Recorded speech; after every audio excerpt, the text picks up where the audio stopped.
In this Star Wars Gaming news update video, I will be sharing with you concept art of a completely unannounced game that was cancelled. I just discovered this from a concept artist's portfolio who has published all these really interesting concept art pieces from a game that unfortunately will never see the light of day and was cancelled early on into production. Battlefront 2 was used in some of these concepts, which is really interesting to see, and I can't wait to share them with you. This was going to be the next project after Star Wars Hunters by Zynga, and before we do dive into all of today's news though, make sure you do subscribe to this channel so you won't miss any future Star Wars gaming news updates. So firstly, I want to share a bit of context going all the way back to 2018, for those of you that are unaware or have forgotten what happened back then. On August 21st, 2018, Zynga and Disney announced a multi-year licensing agreement, and it would include the development of a free-to-play Star Wars game. That game ended up becoming Star Wars Hunters, which many of us have played and enjoyed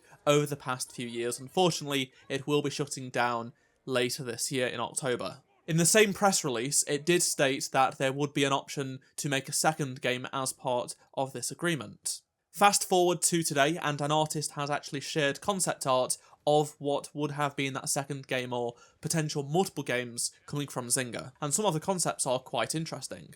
How I came about this concept art was that I was just browsing ArtStation like I do regularly for Star Wars gaming concept art, whether it be from Battlefront, Outlaws, the Jedi games and more, and one of the Star Wars Hunters artists, Guy Grassi, actually shared these unreleased, cancelled Star Wars game pieces of concept art. The first one is Kylo and Rey, and this is apparently a mood piece of the Star Wars franchise, and it was a discarded concept. It shows Rey and Kylo on a snow planet. Rey is wearing her outfit from The Last Jedi with her more traditional hairstyle, and then we have Kylo in his TIE silencer. Next up are a bunch of concept iterations of an X-34 Landspeeder, but the fighting version used by the Rebels. In the top left-hand corner we can see the Battlefront style which DICE created for Battlefront 2, and their natural motions investigations of different other styles. We can see there would be improved weaponry and extra battery packs, things like that. This was going to be the Rebels' fast ground vehicle to fight Imperial outposts. The notes of this art is that it was sent to Lucasfilm for submission and approval, but this project was cancelled. Likely from the same project, we have the Rebels Red Squadron Red 5 X-Wing, which is Luke's X-Wing, and this is a concept restoration piece. We can see Luke's X-Wing has been restored, and then there is also this really intricately, awesomely detailed view of the cockpit. So this is what the artist had to say. The restoration of the first trilogy fighter ever to be used in a Star Wars IP. Even Lucasfilm was happy with the result. During research and development of this new game, the top leads decided that this level of detail was too high for the game and really expensive to do time-wise. So this feature was dropped, but the full Luke Skywalker X-Wing was already done. So we also get some other views of it here, and they use the original Lucasfilm reference from The Rise of Skywalker. However, that is covered up for copyright reasons. But we can see lots of detail in all the paneling and things like that. Here are some more shots of the cockpit, extremely highly detailed, and it's all been restored and such, and this is, again, covering up the original Lucasfilm reference. You're probably wondering, what type of game was this exactly? Well,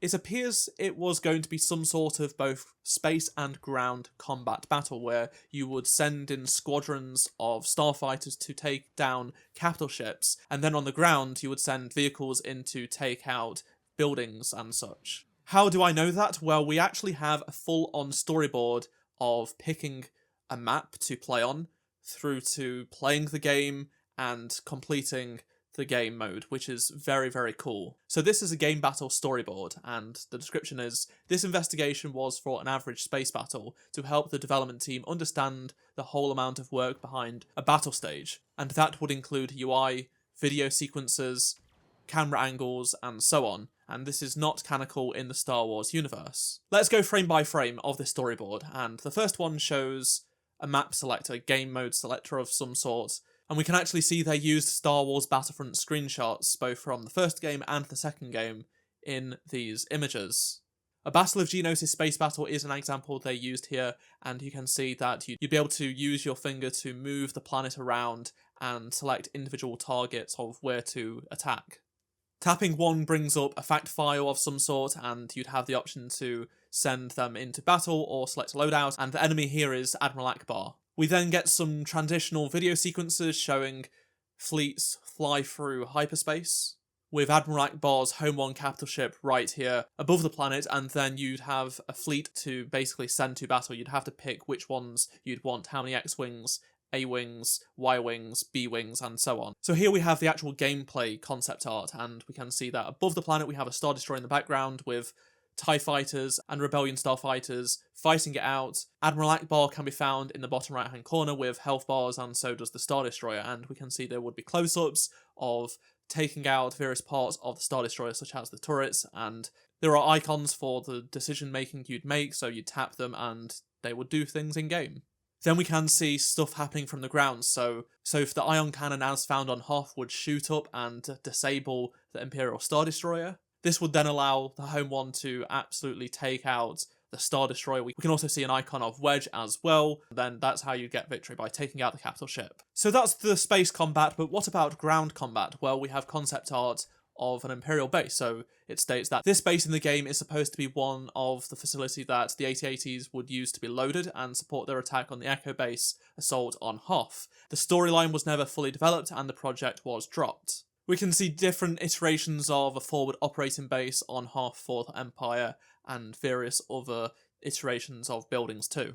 Plus we have an AT-AT loading tower on Hoth, so again this is an investigation into the AT-AT loading facility. We have some various concept variations to explain the full potential of the facility. Lucasfilm decided to keep a sober concept line, and this is the life of a concept artist. He notes that 70% of the work goes into the bin to make people realise what they really don't want.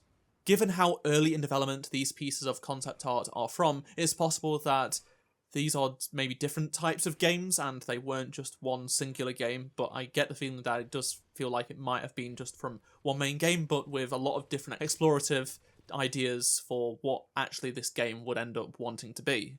Even though this would have been yet another mobile game, which I know most people don't want to hear about, I do think that it is a shame all of this cool concept art did not materialise into anything else, and this Star Wars game from Zynga and Natural Motion was cancelled before almost anything went past the concept stage. I really wished Zynga did give Star Wars another shot. I think Hunters has a lot of good going for it. They just messed up, and they could have used the learnings from Hunters to put this game out. Interestingly, it does remind me a bit of EA's Rise to Power.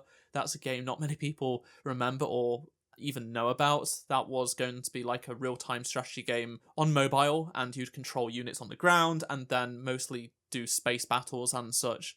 So that idea has been around for quite some time, but again, that game was actually available to download in alpha. A bunch of people played it and have been waiting for it to come out, and it never materialized outside of that alpha test. It was closed down about a year or so after that alpha test went live. As much as I much prefer console games and PC games over mobile, the more the merrier, as long as they are good, and it's a shame that we aren't getting as much sequel trilogy content as we would have liked. It is a shame that this game could have been not just only set in the original trilogy, but also had some sequel trilogy aspects to it as well, which I think definitely needs to appear more in games. I would love to hear your thoughts on anything I've shared in this video, so please do let me know down in the comment section below your thoughts on any of the pieces of concept art I've shared in this video. If you enjoyed this video, please do drop a like, subscribe so you don't miss any future Star Wars gaming news updates from me, and if you did miss any of my previous videos, click on the playlist on screen right now, and I shall see you in my next video. Goodbye.